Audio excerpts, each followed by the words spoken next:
Hi, I'm Chris Miller. I'm the Field Survey Manager for the England Peat Map, and my colleague here, Tom Hunt, he's the Data Engagement Lead. And we're going to be talking to you about the England Peat Map experience. We're not really going to be, I'm going to touch upon what we've actually produced, but I actually want to talk about the experience because I think it's really quite important. But let's just start off and talk about the background, which we've been all hearing today, over the past couple of days at the conference. There's lots of drivers going on for policymakers around here. We've got net zero, natural flood management, wildlife and biodiversity targets, drinking water, planning, recreation, archaeology. We've got the wonderful UK Peatland strategy. But how do we get there to do all those things? Well, we need to answer lots of questions. So what have we got? How much have we got? Where is it? Is it in any good condition? What do we need to do to it? How much does that cost? Is restoration working? So we've got all these questions that we need to ask. And that really boils down to what evidence data do we actually have to answer those questions? So about 4 years ago, along came the England Peat Map. I'll talk about why I put the extra Y on there in a second. But what we were tasked with is looking at the extent, depth and condition of England's peaty soils and mapping them. That was our brief, so off you go. We recently published, we have maps for the peaty soil depth and extent, but that's where the peaty bit becomes important. Our definition is containing 20% or more organic content. So it's not the 50% plus stuff that a lot of you are familiar with. It's the 20%, and that's really quite important. We've also got maps of semi-natural vegetation on peaty soils, and we've also done mapping of erosion and drainage. And if you want to have a go and have a look at the data, we have a GIS portal. That's the QR code down the bottom. Scan away and enjoy. But it's kind of quite useful to talk about the approach that we took. So we can't go out and survey all those. We've already talked about how expensive surveying, monitoring is and sending somebody out in the field. How on earth do you do that for England's peaty soils? That's too big a job. So to do that, we've taken a modelling approach. But the downside of a modelling approach is that we're reliant on field data availability, and Tom will talk a bit more about that in a second.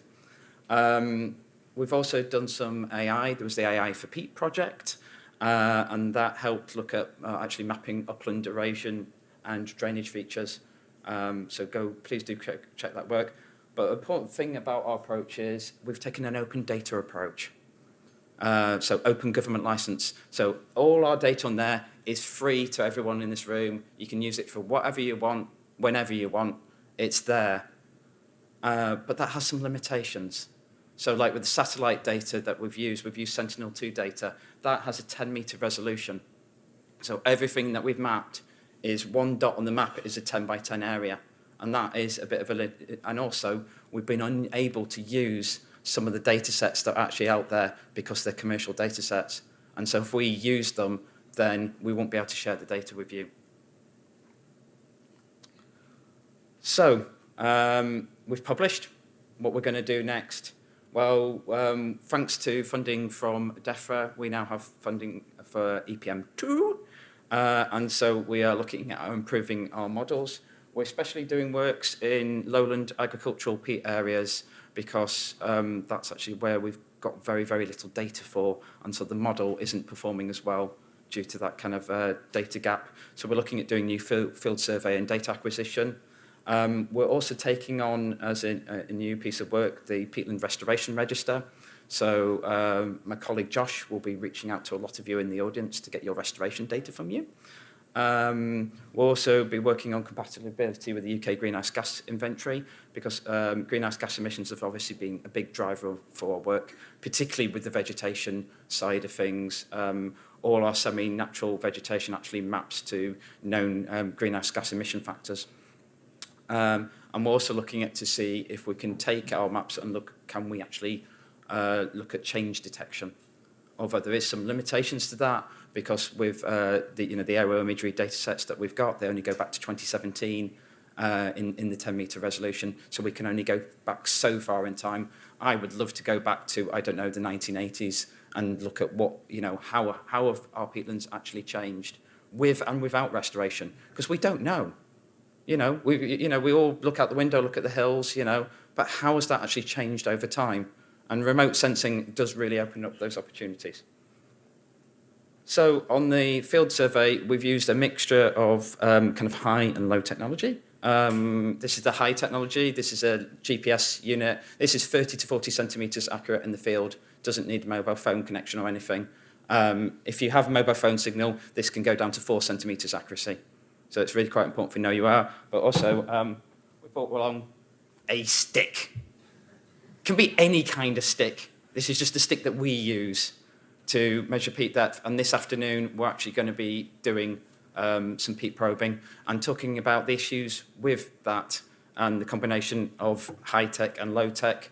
But we've also, on the project, I've already briefly mentioned, we've used satellite imagery, we've used LiDAR, aerial photographs. We've done a wonderful little side project with UKCH with their peat camera network. That's actually looking at the bog breathing, which somebody actually talked about earlier.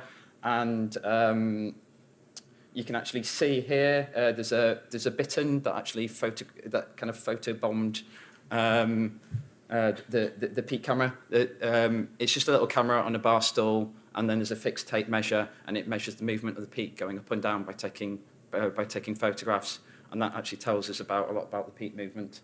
Although I really just love that shot. We've actually got kind of series of photographs, so you can see it coming in as well. It's beautiful. We've also used lots of kind of remote sensing hydrology dipole data. I've talked about that, so we've combined a lot of data coming in there. But I'm now going to hand over to Tom to talk about the data side of things and some of the issues that we've experienced. Thanks, Chris. I put that photo in because I thought, so that's our example of us using high tech, but it's essentially is a camera on a stool, and maybe some of the previous presentations should be considered better examples of high tech. But it certainly works as an animal photo booth. Okay, data. So, so far we've talked about data input, how we get data in for various projects, including ours, which is very data hungry. We haven't talked that much about the data itself, and actually does the data carry what we call possibilities and pitfalls.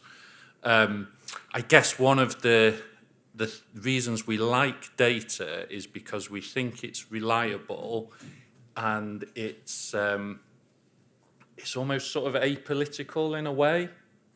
I don't think that's quite right.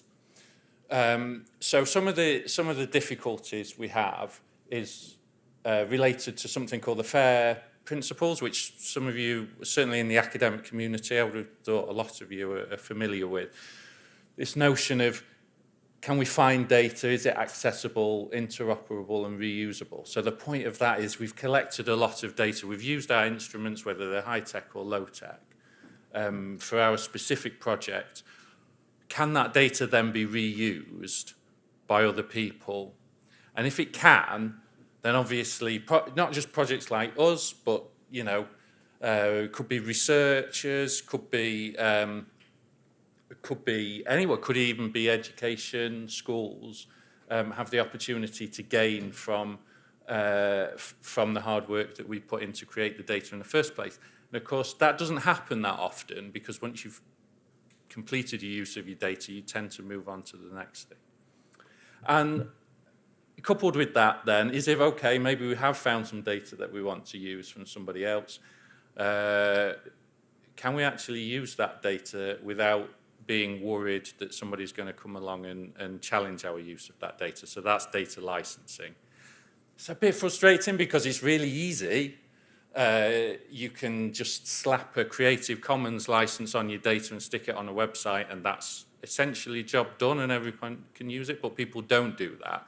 And so then we have to get into the negotiations over bespoke data licenses and so on and so forth. And then we've got this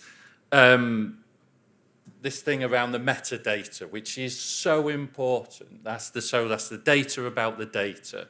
So things like, what instruments did you use? What was your methodology? The classic example of this is with the peat probing. Have you recorded whether or not you touched the bottom of the peat, i.e. you've reached the next mineral layer? That's, for our models, that's absolutely key. And even if you have done that, there's still going to be information that's missing, either because the data recorded didn't know it, or they haven't gone into that much depth, in inverted commas. Is the buried peat under that layer of mineral? So maybe some cores were taken. That can be recorded in the metadata. You know, this peat probing was also done with soil cores, as is the case in our field survey to some extent. And then you can go and look for those. Okay, so some of the issues that this raises, I think, and some of the things that I think we all really need to consider as we're getting excited by technologies new and old. Some of the questions we need to ask ourselves. Geographical issues, site centroids, incorrect coordinates. We get a load of coordinates in our spreadsheet. We've got our peat, we've got our depth point, we've got our X and Y coordinates. Well, what are they actually the X and Y coordinates of? Are they the southwest corner of a 10-metre square? Are they very precise coordinates for where the probe entered the ground? Little things like that over a whole data set can make a huge difference. Some of the methodological problems I've already mentioned. And then we've got this aspect of, well, okay, so we're going to trust this data set because we've got lots of information about it. We think that, say, peat probing is the right way of, or the right type of data for us. But then we start looking at the literature and we think, well, hang on a minute. So people have looked at peat probing versus ground penetrating radar, and they've decided that actually the two methodologies didn't quite agree. So that poses a bit of a question for us. Are we using the most accurate source of data that we've got? And if two different forms of data acquisition don't agree, two different methodologies don't agree, which one are we going to choose? Now, luckily, there's a whole world of literature out there, and the scientists are looking at this all the time. But it doesn't necessarily mean we can automatically find the right answer straight away. So I'm posing a lot of questions which you think maybe now I'm going to give you all the answers. Well, if I had all those answers, I probably wouldn't be standing here. I'd be the big professor of knowing everything at the University of whatever. So, but what I can do is tell you how we tackled them, or tried to tackle them, within our work, within the England Peat Map. So we've sent out our own surveyors to quality assure some of the data that we got from the field survey contractors, so to a certain percentage. Obviously, the higher percentage, the more assurance there is, but then you'd say, well, why not do the whole thing with our own field surveyors? But there's a false economy there, and what we're really trying to achieve is that degree of corroboration. We've tried to foster a greater understanding of what we've actually produced. So when we say our model is accurate to a certain percentage, what does that actually mean? It doesn't necessarily mean... Sometimes these things are quite difficult to present because I don't, many of you in here will know a lot more about modelling than I do, but the accuracy metric is based on data that's retained from the survey, and that can come out quite high, but that doesn't necessarily mean that there's, say, a 90% chance of finding what we found at any given site. So that's about communication. And that's about saying things in the right way, in the right language, so that all our very diverse stakeholders can understand it. Data standardization, this is a really interesting one, and this is a really key part of the project. And of course, people collect the same thing in slightly different ways, and that can be confusing, and it can also it's that aspect of reusability, I suppose. But encapsulated within that is this element of, okay, well, maybe we can come up with a standard, a universal standard that lots of people or everyone could use when they're collecting their peat depth data, say. And that's a bit of a problem because there are reasons why people have their slightly different ways of doing things in different localities. And we don't want to trample over that. And of course, people even have different vocabularies for what are very similar things in different parts of the country. And they're all there for a good reason. So the sweet spot for data standardization is to create something that allows people to present their data in a certain way that is easily understandable by us or by other people within the peatland community, yet still retains that leeway for them to record things in the way that is right for them, possibly the way that they've always been doing it, in traditional ways as well. And then corroboration, I'm a big fan of it, this idea of, well, there was a phrase from diplomacy over the decades, trust but verify, which I think is a fantastic phrase. So somebody wants to give you data, okay, we're going to trust that data, we're not going to hammer them with lots of different questions, but maybe what we are going to do is compare it to another set of data, and maybe we're going to get some really good corroboration there, in which case that's brilliant, that gives us a lot more confidence, not 100% confidence, we never get 100% confidence, but maybe it doesn't, and maybe there are more questions to be asked. I think that might be the end of my slides, and Chris will promote a discussion. Thanks, Tom. And just to give some, before I talk about discussion questions, just to give a few real-life examples of data that we've been given. We were given a data set where there were lots of peat depth measurements that were all at 1 metre. And then we inquired, they only had a metre-long stick. But that wasn't recorded anywhere. They just handed the data over. There's also one of the peat partnerships gave us a load of data and the GPS coordinates outside their office. So not actually on site. So this is the kind of, real world examples that we've kind of had to deal with. And also it's very important, Tom was talking about common language.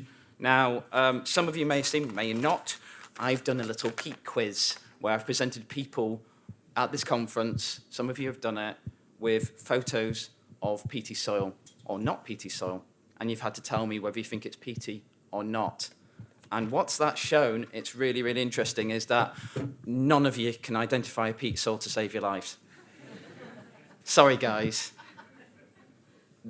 There was one good person out there who did say, oh, I'd love to actually be able to texture the soil and rub it between my fingers. So brownie points to that person for actually realising that's actually really hard to do from photographs. But the point is about having that joined up language. We're all talking about peat, but we actually don't know what peat looks like. We don't know what a peaty soil looks like. We don't know what a mineral soil looks like and how they compare, because sometimes they're very dark, sometimes they're very light. So it's just about that importance of that shared language and what we're talking about. So instead of you asking us loads of questions, you still can if you want to, don't mind, I don't mind a few questions. But I thought I'd ask you a lot of questions and, put it out there. Is the data you're collecting fair? Can people access it? Can they use it? Are you doing that? A lot of people aren't. There are some good examples of people who are, but a lot of people aren't. What technologies do you use? How did you verify that data? How did you check on its accuracy? We've just, we've heard about the water table, and we've talked a little bit about accuracy and comparing different techniques and looked and saw an example of where it can go wrong. How do you increase that accuracy? How do you communicate the limitations? Because we just put the data out there about the peat map. People think, well, there's going to be peat in that bit. But it's a model. It's a prediction. How do we convey the inaccuracies in water table depth and get that across to people about uncertainty? And that then ties into the question about trust. How do people trust the data that we're putting out there, that it's right? Because all data collected is going to have its uncertainty. And we've got to be honest about it, but equally, we've got to try and build trust in people that what we're doing is the right way. And how on earth do we get to a situation where the majority of peatland data is openly shared? Because, if you want to go back to those policy questions at the start that we need answering, if we want continued funding for peatland restoration from governments, we need to answer those questions. We're competing against other projects. We're competing against nuclear power stations. We're talking about carbon savings from a bog versus carbon savings from putting in a nuclear power plant. There's a lot of evidence for nuclear power plant. There's not that much evidence for peat bogs. There is, but it's all held in little silos that are hidden away. So how do we get there? Thanks.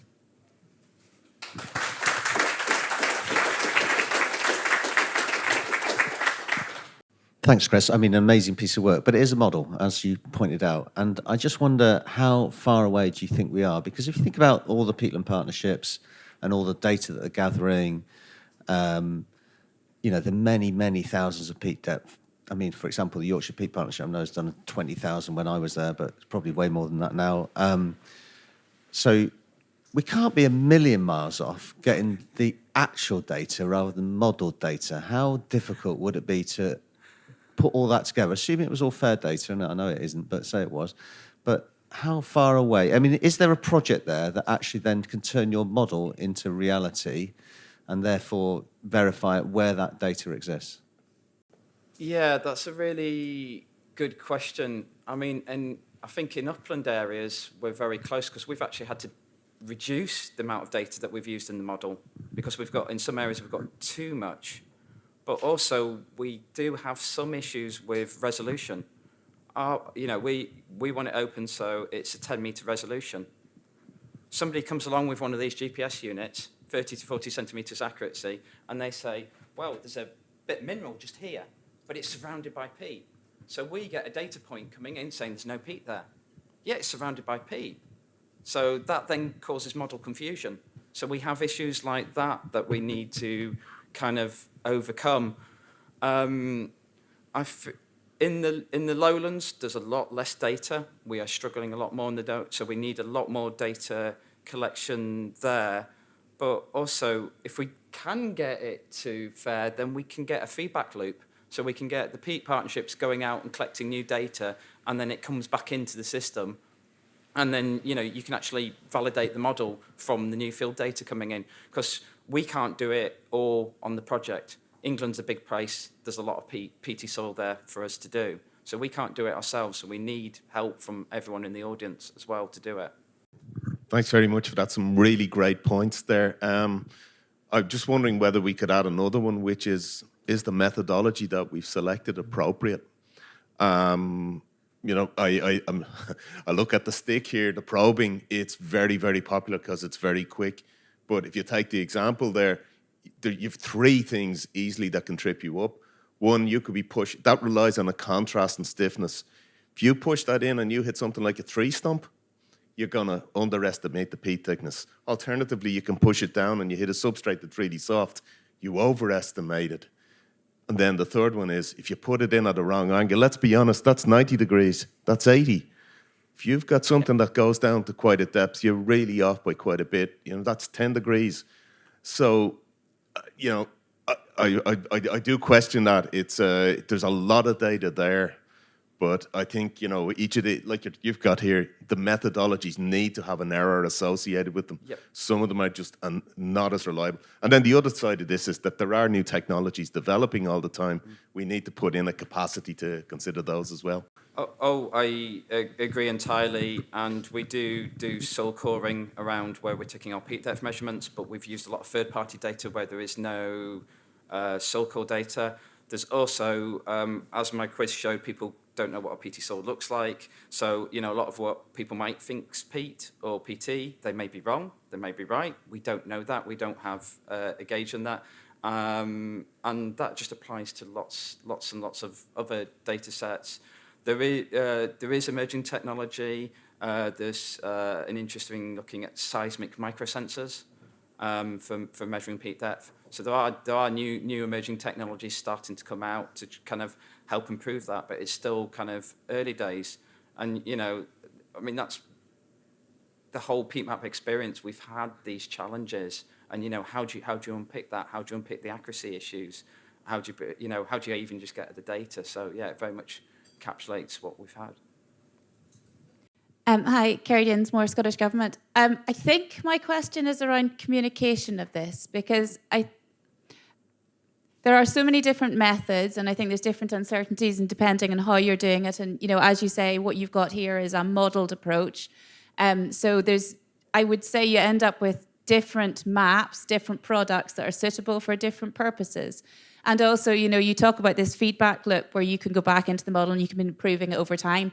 And yet what's ultimately probably going to happen is that when you get it into the inventory, whatever, update, that's going to be there for a significant period of time. It's not that the inventory is going to update its base map annually every time you can update it. So you end up with different maps for different purposes. A farmer going out and looking to find out if he's got something in this particular spot may use one product, which is different to what we want to know. What is the peat volume at national scale? So how do you communicate in that sense?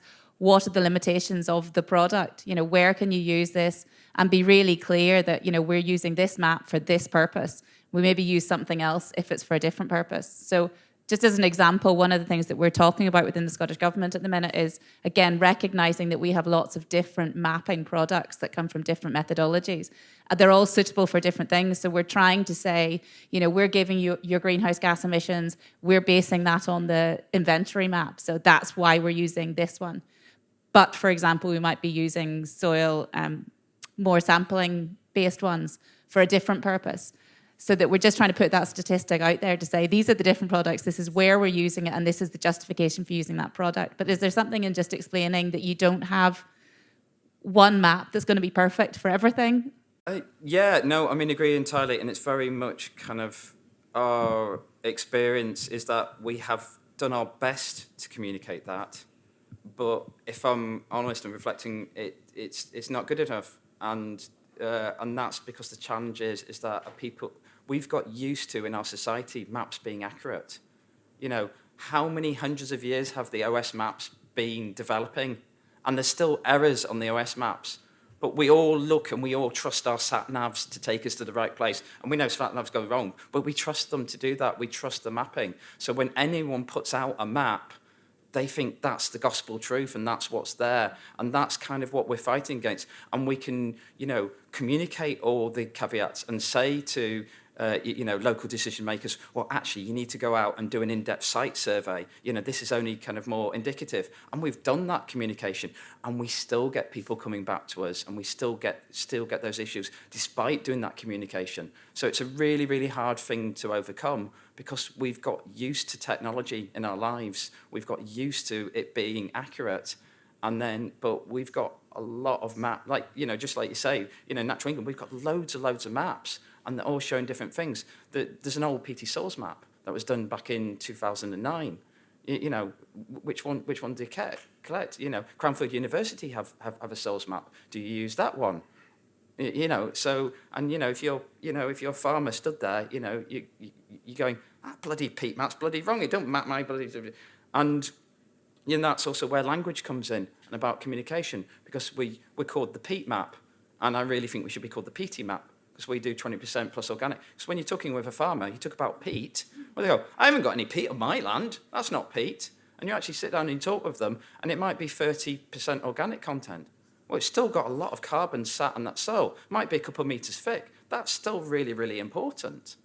But because you've used the language of peat, it doesn't work. So, it's very much, communication is really, really critical about these products. And I think there's a long way to go with it.